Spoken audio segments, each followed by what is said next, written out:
që nuk i jep hakkun të drejtën e tij Allahut subhanahu wa taala, por njëkohësisht nuk i jep të drejtat dhe krijesave, të afërmve, farefissit, familjes së tij dhe rrethit të tij të afërt. Pra ai nuk shpenzon, ai nuk i jep. Qofshin të drejta obligative apo të drejta të pëlqyeshme. Më pas Allahu Azza wa Jall na tregon përfundimin e këtij njeriu, të këtij besimtari. Kalla layunbadanna fil hutama. Jo. Ai patjetër do të hidhet në el hutama.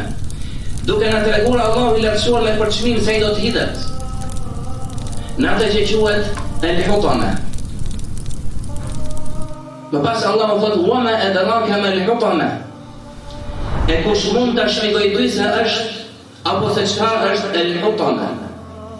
El hutama është një nga shkallët e zjarrit, një nga shkallët e xhehenemit, Allahu na ruaj prej tij. Dhe vjen nga folja hutama që do thotë theu.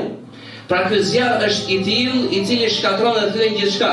I thyen kockat dhe trupat e njerëzve dhe të krijesave.